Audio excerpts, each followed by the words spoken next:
What's up, guys? Welcome back. Welcome to the Hearthstone Wild tier list. So basically what this is going to be is a tier list from S to F. S is the best, F is the worst. And we have a compilation of cards here that we're going to slide around and move them into each tier that we think they're going to be. So for this list, the way I put it together is these are going to be neutral only cards. So we're not using any class specific cards, because that would basically be hard to scale with neutral because everyone can use neutrals. Maybe later we might do an archetype or class specific card tier list, which based on how popular this video and what the feedback is. But basically, these cards are out of the most plays. We're not using all wild cards, all wild legendaries. That would take way too long. These are the most played and the most popular.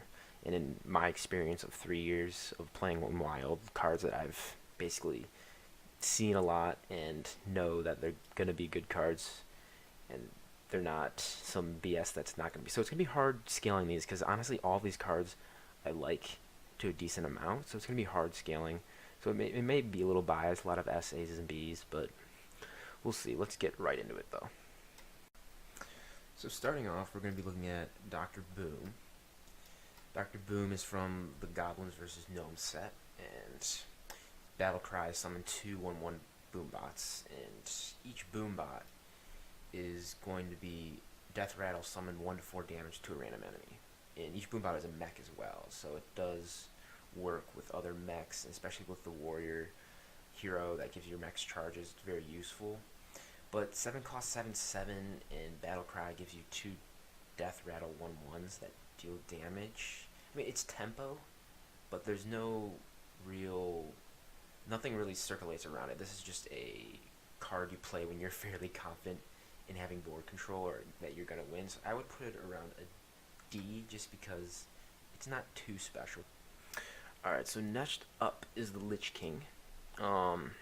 So he's going to be an 8 cost 8/8 taunt as well, from Frozen Throne set, which honestly is probably one of my favorite sets, just because honestly the Lich King, and because of the heroes that they announced with that. But besides that, along with taunt, after each turn he's going to give you a spell. I put the spells up on screen so you can see them in case you don't know them, but I'm fairly certain most people know what the spells are. So there's going to be 8 spells that he can give you, and each have honestly a very useful use to them. They all are relevant and they're not useless when you get them. Some may be better over others, but they all have a use. So I'm going to put Lich King at a B, just because I think the 8 cost 8/8 taunt is very useful, plus the spells. I'd like to give him an A, but in all honesty there isn't too much going on with him. You get the spells and that's kind of it. So next up is going to be Reno Jackson from the League of Explorers. Reno Jackson was, to get him, I don't know if most people watching this video remember, back in the single play adventure, the Temple of Orsis, when you completed that you would get legendaries. So each step of the single player you would complete, you would get the legendary card instead of now getting card backs, which I think is really dumb. But you'd have to pay for it back then, so that maybe that is kind of a difference. But Reno Jackson's Battle Cries, if your deck has no duplicates, fully heal your hero. So essentially this card has created its own archetype, the Reno archetype. So there's Reno Lock, which I think is the most popular, and personally I have played the most. But I think essentially Reno himself has created an entire archetype in the wild name. So when I think of wild, I think of Reno decks, just because that's kind of the one card in wild that's a lot of things revolve around. A lot of sets revolve around Reno. So I'm gonna have to put him in the S, just because I think this is probably the best card in wild because of what it's created. And you'll see what I'm talking about when we get to other cards, because they mostly have a single purpose and they don't have much behind them other than being a card played within any set, which still makes them good. But so let's move on to the next. Alright, next up is going to be Yashraj, Rage Unbound. So he's going to be a 10 cost 10/10 from the Whisperer of Old Gods. At the end of the turn, put a minion from your deck into the battlefield. So thinking about this card, 10 cost, that's the maximum mana you can have. 10. For a 10/10 to be on board, kind of seems like a waste. But this card, in the way it's seen play, it still sees a lot of play because you don't want to play this card, but you want it on your board. So you want to cheat it out. So it basically is essential for big decks. So any big deck, because it brings out other big cards at the end of your turn. So I would say I'm gonna put in the C section just because it's a relevant card. It's played a lot, or played indirectly, and it's important for big decks. But it really isn't a card you want in your hand. You want to cheat it out somehow. So it's useful, but it's kind of just in the middle. Like, it really depends on what you're playing there. All right, next is Brand Bronzebeard from the League of Explorers. One of our cheaper cards we have on the list here. It's 3 cost 2/4. Your battle cry is triggered twice. So recently I've not seen this card played too much just because the new expansions are coming out with lots of board clears. So if you play this, the second you play it, there's going to be a spell that's going to take it out no matter what. Or with the rush, the new rush system really makes it so you can't play low cost cards as often as you could before. But I do still see him occasionally in Jade decks, and battle cry is still a relevant term, which is used especially in Jade decks and in certain priest decks.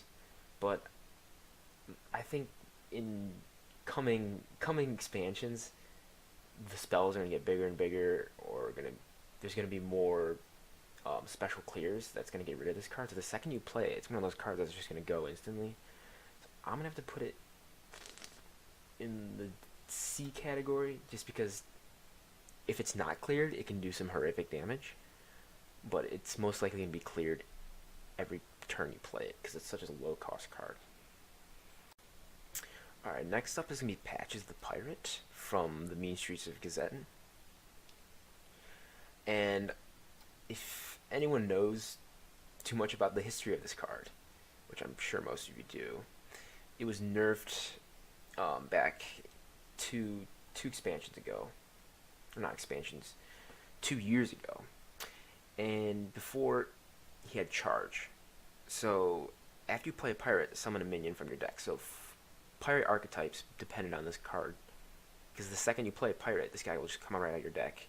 But he had charge before, so he did damage. Now he's just a 1/1/1, 1 cost 1/1 on board that really doesn't do much. Like, he can take pirate buffs because he's pirate, but other than that, because of his nerf, he's seeing very little playtime, and honestly, he's just a useless card now, so I'm gonna have to put him in the F category just because he was nerfed so heavily, and just playing him now doesn't seem like the old patches.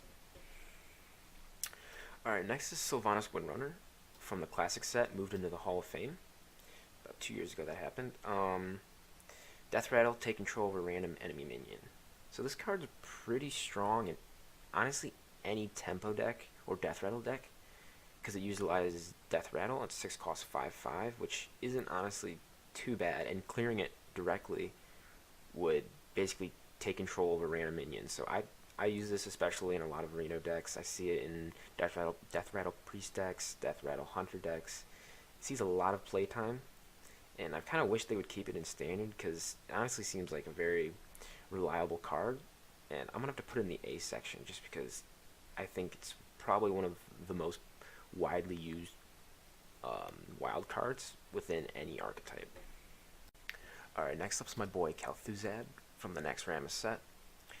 So his move is, at the end of the turn, summon all friendly minions that die this turn. 8 cost 6/8, so he's relatively strong. Kind of expensive. I think his cost per his health and damage is going to be not really balanced too well, but his end turn ability is pretty strong, especially in I use him in big decks. I don't really see other play than that just because he's so damn expensive, so you only can see him in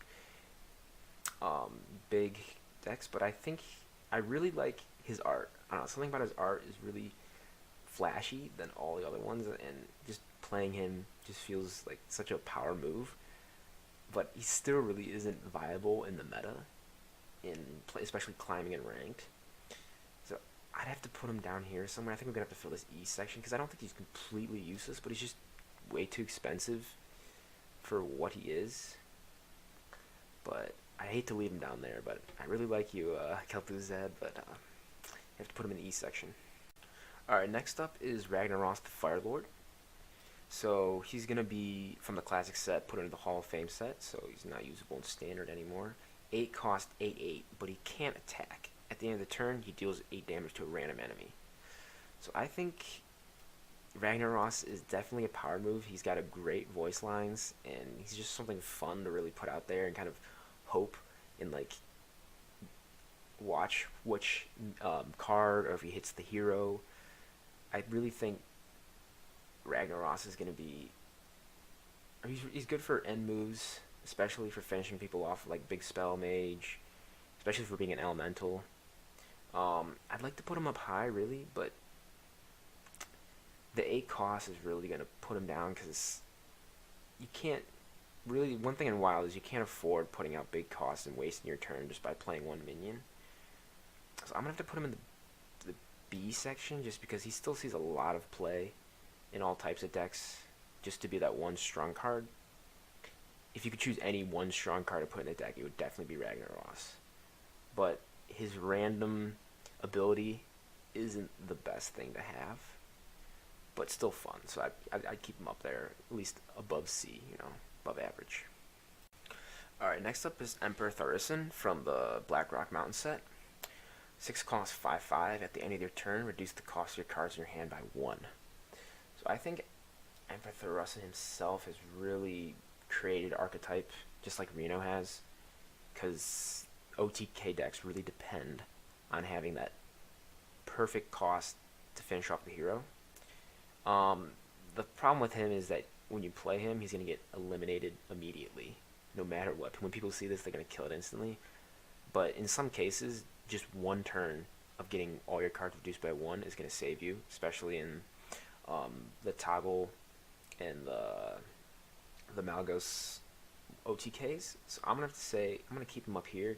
I also use him in the Reno decks as well, just because that one turn of reducing all your cards in your hand by 1 cost is super helpful in the end game. So I'm going to put him in A. Alright, so next up is going to be Prince Kel'Thuzad from the Knights of the Throne set. And 2 cost 2/2, which honestly his health doesn't really matter because he doesn't really see too much play time. And really, once he's played, his battle cry is what makes him a usable card. If your deck has no 2 cost cards, give all your minions in your deck 1/1. So when this card was first put out, it was crazy. Rogue decks, tempo rogues were using it like crazy. But I think tempo has kind of died out since the new expansions, and Kel'Thuzad has not seen a lot of deck inclusions. I'm only really seeing him in, I would say, shaman decks that use the battle cries. So, and the 2 cost is kind of a large handicap, especially for Zulak, which I don't really see Zulaks running them anymore because there's so many 2 cost spells that are important in Reno. And Rogue doesn't really use it too much because Rogue's more heavy spells. So I'm going to have to put him down in the E, I think, just because the fact that he really doesn't see too much play time anymore, and those 2 cost cards are pretty important to keep in your deck, which is basically just a handicap. Alright, so next is going to be Barnes from 1/9 Karazhan set. Barnes is a 4 cost 3/4. Summon a 1/1 copy of a random minion in your deck. So I think Barnes is extremely important in Wild. He's one of those cards that can be used in almost any deck because he provides tempo, and he utilizes somewhat of a random ability, but also you're in control of it because you make your own deck. So I'm gonna have to put Barnes in the B section.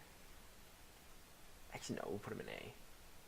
Mostly because he's kind of created the archetype of big, like Big Priest utilizes him, Big Rogue utilizes him, and I use him in Reno as well, so pretty good card.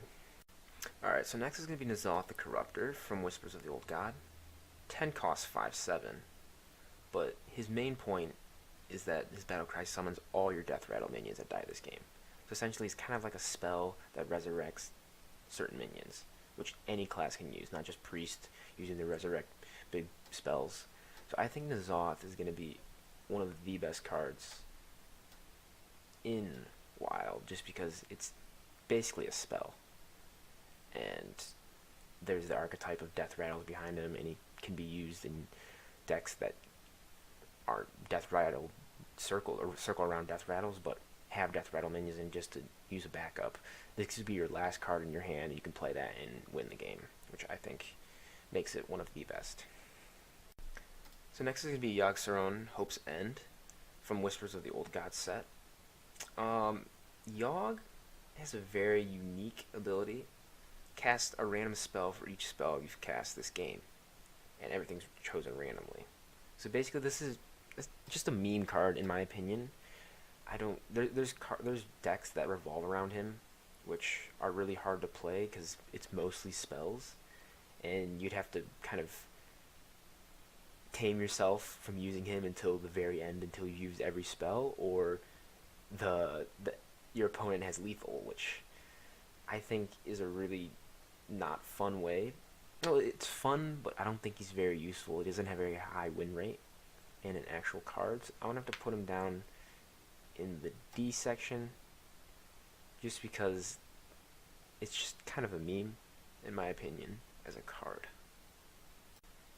Alright, next is going to be Loatheb from the Raxmas set. He's going to be a 5 cost 5/5, Battlecry, enemy spells cost 5 more next turn. So basically he's an anti-spell card, which I think is fairly good. I haven't seen too much play recently because of how the meta kind of revolves around strong minions right now. But in a tempo deck or an aggro deck, you can just throw him in 5 cost and kind of keep your board from avoiding a board clear, which I think is kind of an essential card, really, for Wild. Especially with aggro. This is a really good card to put in aggro decks, just to secure your board from getting cleared. So I'm going to have to put him in the B section, just because I think he's a very strong card in the fact that it's not really used for his 5/5 ability. It's more the fact that he'll protect all your cards in the case it's not late game, early game. So round 5 you're playing him to protect your board. Alright, so next is going to be Medivh from the 1/9 Karazhan set. 8 cost 7/7. Battlecry, equip Atish. Great Staff of the Guardian. Atish is going to be a weapon. After you cast a spell, summon a random minion of that cost. Lose 1 durability, which has 3 durability. So you have a chance of 3 random minions as long as you're casting spells. The problem about Medivh, I would say, is that playing an 8 cost late game, you're not going to have too many spells left. And by that point, you're just kind of hoping to get maybe a taunt or something like that. I mean, he's really expensive, and basically you can cast multiple spells, but you want to cast expensive spells, and expensive spells don't really exist too much in the current meta. So I'm gonna have to put him down by the D category, just because it's a little bit too. There's mechanics there which I like, but the mechanics are a little bit too dependent, and right now the meta doesn't really like that. But yeah, okay, let's get on to our last one. Sneed's Shredder is our final 8/5/7, which is not too amazing, but his Death Rattle summons a random legendary minion. In all honesty, I think Sneed is one of my favorite cards, just because he's playable, because he's Death Rattle, which I can play off N'Zoth, and he's a big card, so I can play him in big decks. And his Death Rattle summons a random legendary, which is kind of fun in the end. But the 8 cost is the only thing that really brings him down too much. So I'm going to have to put him in the C section, because I think he's definitely playable in a lot of decks, especially in this meta, because it's tempo as well, random legendary, and yeah, I think definitely he can be somewhere in the middle there because he's not too amazing, but he's definitely usable. So that pretty much concludes the initial tier list of kind of the most played cards in Wild legendaries. Um, I'd say most of this is opinionated just because they're all strong cards in the end. Like, if I could all put them really in the SA and B section. But there's probably going to be another tier list coming out soon, depending on the feedback I get from this, based on probably maybe archetypes in Wild. But especially I want to focus on Wild just because I'm a Wild player, and I want to attract Wild viewers. I mean, if you're a standard player, I got no issues with that, but Wild's master race. So thanks for watching. I'm bound to put out some more content within the next couple of weeks, Hearthstone related, maybe other games related, but something's gonna be put out there within next week. But don't forget to subscribe and like and share this video.